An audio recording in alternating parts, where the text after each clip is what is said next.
The human face. It makes us who we are. It is the centre of our senses, and as such, it is vital in the way we communicate.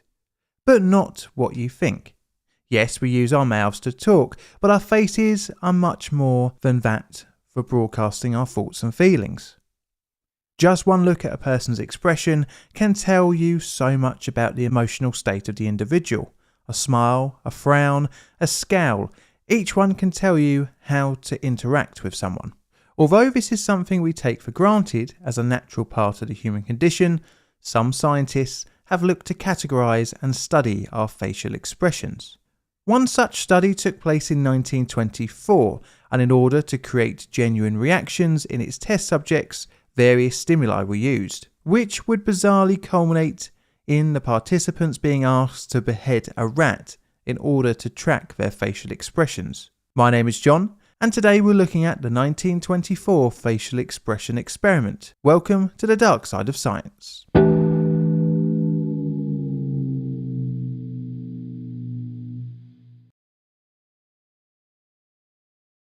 Carney Landis was born on the 11th of January 1897 in West Alexandria, Ohio, a small town with a population of around 700 at the end of the 19th century. Carney would attend State University, where he majored in psychology, graduating in 1921. Study would not end for Landis, however, when he gained his master's a year later from Dartmouth College in 1922. This was whilst he was working as a psychology instructor. Upon completion of his master's, Landis moved to the University of Minnesota to study for his doctorate.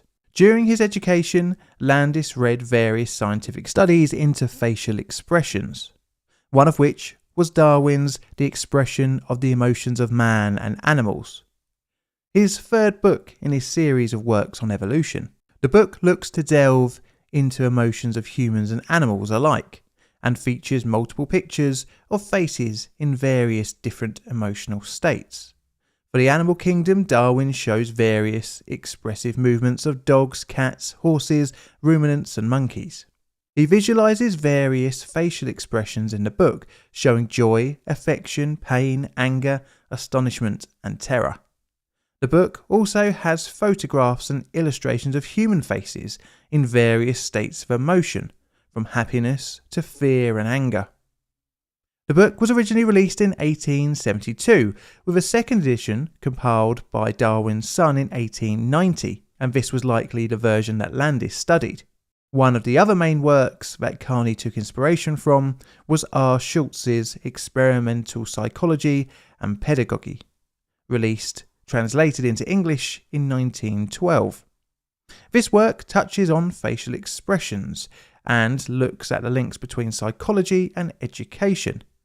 There are a number of different photographs of subjects' reactions to different stimuli, but it doesn't seek out to find the reason why.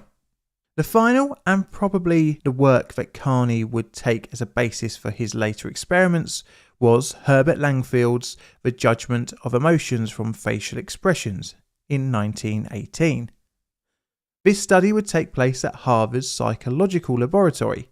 Langfield made use of 6 subjects, 4 men and 2 women, and showed each person 105 images of an illustration made from a photograph of an actor's face. Each expression was meant to convey a certain emotion. After being shown the image, the subject was then required to write down their interpreted emotion. Landis thought that this experiment had a problem though, and that was because of the authenticity of the expression of the actor. The results from the Langfield experiment were pretty interesting, however. Although the study was not unique in finding that we can judge emotion from a picture, look at artwork in general from history, you can tell we can understand emotion from a still image of a facial expression. But it did find that the general consensus from his 6 subjects was that each picture conveyed a particular emotion, even the more subjective images that contained subtle emotional state cues, such as half crying and laughing. In post-experiment interviews, each subject was asked where do they look first when judging a facial expression, and interestingly, each gave slightly different answers. For example, one person stated they stared at the mouth first and another saying that they tried to imagine themselves with that expression and how it would make them feel. Of course, modern-day eye-tracking experiments are more reliable at seeing what we look at first, but Langfield's experiment is interesting to see the thought processes of the subjects as they examine the images presented to them. Landis would achieve his PhD in 1924, and it quickly led him into the experiment that would put his name down in infamy.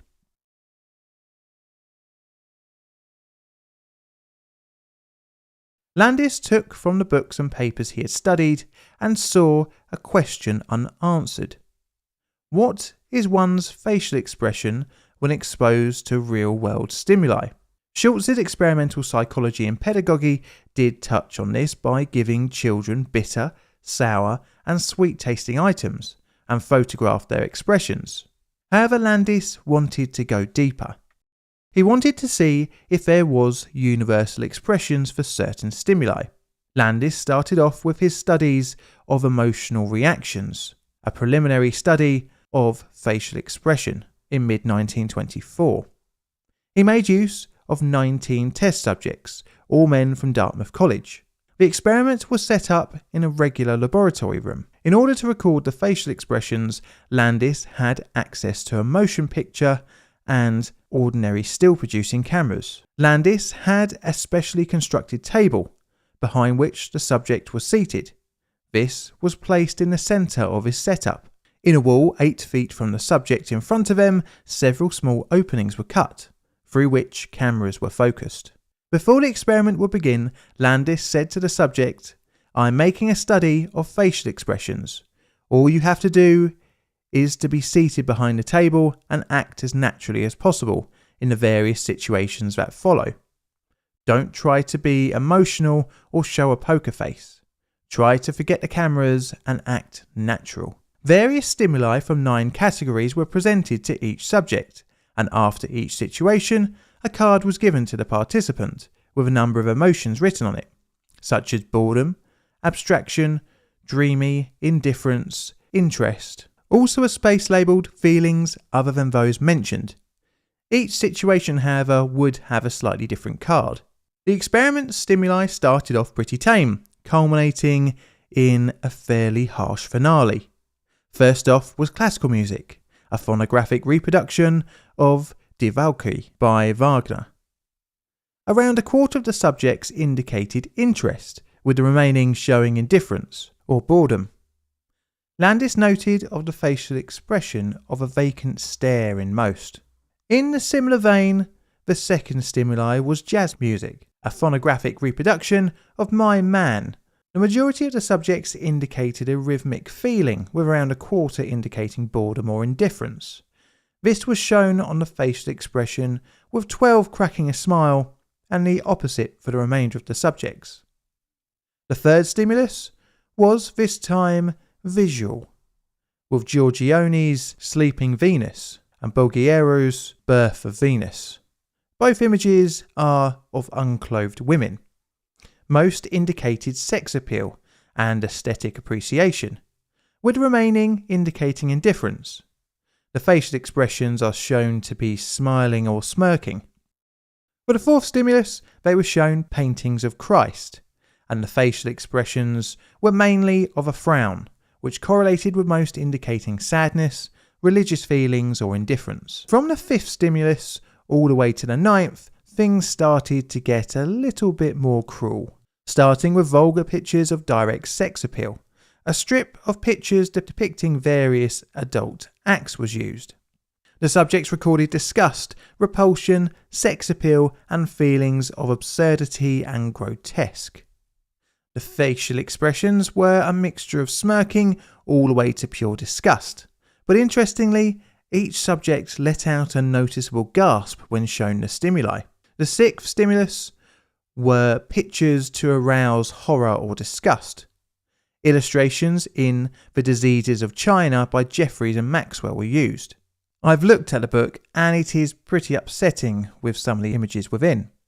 Interestingly, because some of the participants were medical students, a high number indicated professional interest, with the second highest being pity. The expression shown is most indicated by a frown and a closed mouth. Number 7 on the list was odours.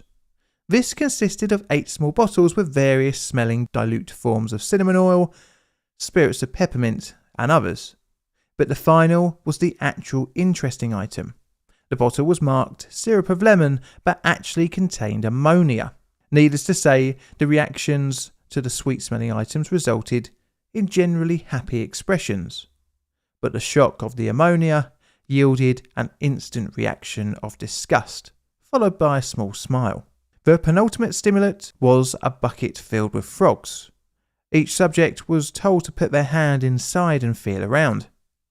Instantly, a reaction of disgust was recorded until they were allowed to look inside, when most showed signs of relief and even a small smile. The final stimuli seemed to be the most cruel. It too involved a bucket.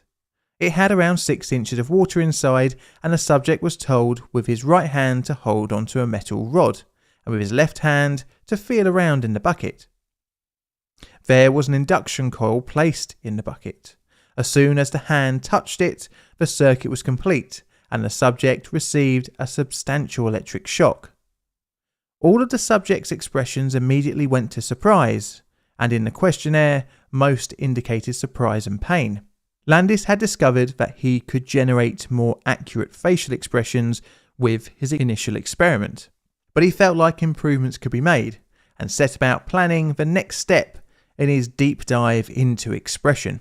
He didn't manage to see any universal expression for any of the stimuli, as most of the subjects showed a whole range of slight differences, even including smiling during some of the more shocking situations. Maybe a bigger experiment with more people would help. Taking what he learnt from the earlier 1924 study, he wanted to create ever more real emotional disturbances and record the facial expressions generated. Furthermore, Landis wanted to make use of as many distinct forms of reaction as possible, culminating in significant emotional upset. Instead of the 9 stimulus categories from the first experiment, he upped it to 17, and some went well beyond the boundary of ethical. Also different in the second experiment was that women would be part of the study, as well as recording of blood pressure. 25 subjects would be used, consisting of 12 men, 12 women, and oddly, 1 male child. Another part that Landis criticised of his original study was that of the setting. You see, he felt that the previous setup felt too much like a laboratory. Well, it was, but that it might have coloured the reactions from his subjects, as they were always aware of the experimental nature of the situation they were in. This time around, he sought out to make the experimental room more homely. The walls were redecorated, drapes were placed at the window, and several paintings were hung on the walls, so that the final effect gave a minimal suggestion of a laboratory. This time around, the subjects were seated comfortably at the table. Behind stood a large screen which served as a photographic background. At either side of the subject stood a 1,000-watt lamp in a diffusing reflector. With this, illumination was possible to take better photographs at any time. A second room was used to house all the equipment, including the camera, which shot images through a small hole in the wall facing the subject. A speaking tube and buzzer was provided between the 2 rooms, so that the experimenter in the subject's room could keep the assistant who was handling the apparatus in step with the procedure. Each subject before the experiment had a front and profile photo taken, and then to assist with facial studying after the experiment, each subject had their faces marked with black lines to highlight certain muscle groups. Then another photograph, both front on and in profile, were taken with a grid placed over the camera to assist with later measuring. Every movement of the head was judged after each stimuli, and notes were made on every visual change of each subject's face. Each participant during the study would be subjected to roughly a 3-hour ordeal, and much like Landis's previous study, each stimuli would increase in severity. But the whole experiment was much better choreographed in order to keep the subject guessing and thus hopefully generate a more genuine reaction to the stimulus. Well, I've spoken around it enough. Let's actually look at the 1924 facial expression study. As I mentioned before, the number of stimuli was increased over the earlier study, and as such, there was some crossover between both experiments. And this was because Landis reused some of the situations. However, he did modify them to achieve a greater reaction. The experiment would start off with the participant signing a slip stating that they would not divulge any information about the situations they will be exposed to.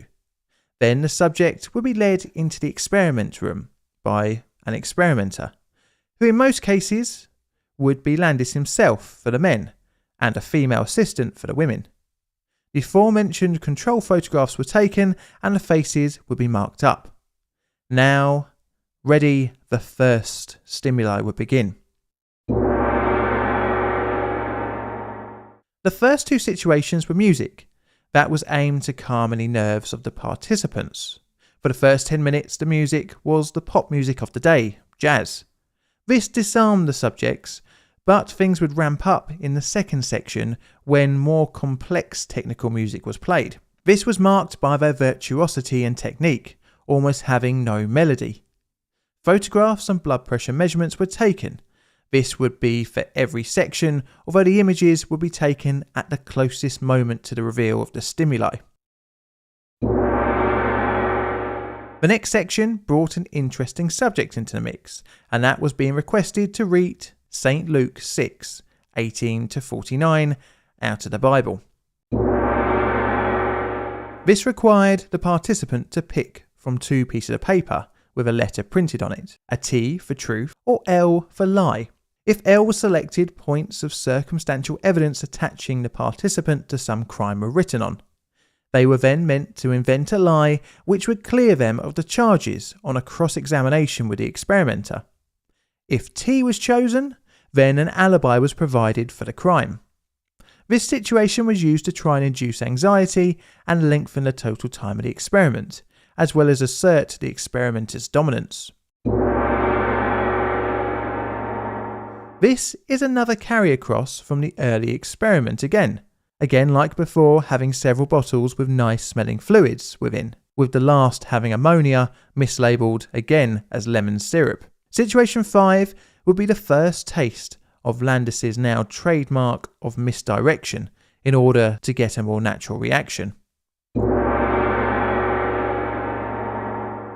Landis continues his misleading antics by having the experimenter say the subject had smudged the marks on their face, and as such, they would need to reapply them.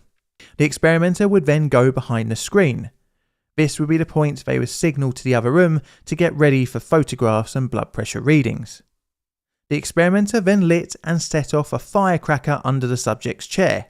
Needless to say, this yielded a shocked expression from the participant. Although shocking, it has so far been a harmless type of diversion, not much more than a high school prank. This one is more bizarre. The subject was given a sheet of paper and a pencil and told to write a full description of the meanest or most contemptible or most embarrassing thing they ever did. As soon as they were finished, the experimenter would then read aloud this confession. Again, embarrassment and anxiety was the aim of the game here. Strangely, Landis wanted to see if he could make a universal joke to invoke a laugh, but this section was promptly removed after the second participant shrugged off the apparent humorous quip. This section, much like the previous experiment, showed pretty unpleasant pictures of various diseases, but this time from the book Atlas der Haut-Krankheiten. Do yourself a favour and don't look it up. I did, and it put me off my dinner. This again seemed a bit like a padding exercise, like the Truth or Lie section 4, but involved distracting the participant whilst they undertook mental arithmetic. Frustration and annoyance were the name of the game here, but it also helped cement the authority of the experimenter as they would hold the subject until they got a correct answer. Naughty pictures. Much like before, these were intended to elicit a shock response, with the experimenter insisting that the subject look these over carefully. The pictures were of an illicit nature. Don't forget that these people were from the 1920s and would probably have had a greater shock value. Much like the previous situation, and involving nudity again, it consisted of posed photographs of feminine artists' models. Again, the experimenter would insist on the subject thoroughly looking at the images. Some of the most salubrious excerpts from the book Psychology of Sex were presented to the participants, and again were instructed to read thoroughly. Again, this was another part taken from the previous experiment, but Landis upped the ante once again. He combined this with the electric shock stimuli. The participant would be told to put their hand in the bucket, and after touching the frogs and reacting, the experimenter would then say, "Feel longer, you've missed something." The hand would feel until it touched the electric coil. The coil would discharge a shock. Again, photographs and blood pressure readings would ensue. Although seemingly cruel, the next part is arguably why we're here talking about this experiment in the first place. The table in front of the subject had been covered with a cloth for the 15th scenario. The cloth was removed, revealing a tray and a butcher's knife. The experimenter then brought out a live rat. The instructions were simple but unbelievable. Hold this rat with your left hand and then cut off its head with the knife. 21 of the subjects were given this instruction. Some willingly performed the execution with little prompting. Others offered some resistance, but after continued orders from the experimenter, would eventually capitulate. 15 in total would comply with the authority figure and execute the beheading. 5 who would completely refuse would then have to witness the experimenter perform the task themselves. One of the subject's beheadings, as Landis would later note in his paper, for various reasons was not performed. Little did he know that Landis had stumbled upon inventing a behavioural study of obedience some 40 years before the infamous Milgram experiment. Clearly, Landis found electric shocks to be pretty handy in psychological experimentation, as he managed to wrangle it in again. The subject's arm was connected to an armband and a stethoscope. Both of these were attached to an inductorium. The subject was given a card which had 2 numbers printed on it, and told to multiply these mentally while they received electrical distraction. The electric shocks were increased and decreased in order to wear the subject down. Landis would later write, "This situation, following the long grind of the other situations, brought about a very real disturbance." The electric shocks continued, either in Landis's own words, some very real emotional expression was given, or it was apparent that the subject would not give away any marked expression. Which makes you wonder how long this would have gone on for. Only one person was actually able to correctly answer the multiplication question. This one is also a little bit cruel. The experimenter was step behind a curtain and make some loud noises, as though preparing for another situation. After enough stress was exerted on the subject, the experimenter would step out and say, "Well, that finishes it. Just as soon as we get the final blood pressure and respiration records, you are through." The final situation was to see the effects of sudden relief after a period of stress. The experiment generated tremendous amounts of data, hundreds of observations, and around 711 photographs to sift through. Landis and his assistant started working their way through each photo, discounting any that did not show any discernible reaction. After sifting through all the data, Landis settled on a 17-point summary of the experiment, and it was a real mixed bag. He concluded that he did see a difference between the genders in their reaction to the same stimuli. He claimed that men were more animated than their female counterparts. He categorized the main facial expressions to pain, surprise, anger, exasperation, crying, disgust, sexual excitement, and revolting. but did not see any uniform reaction across all the subjects. And essentially the study failed to meet one of its key questions, if there were certain facial expressions for each emotion, but there was not.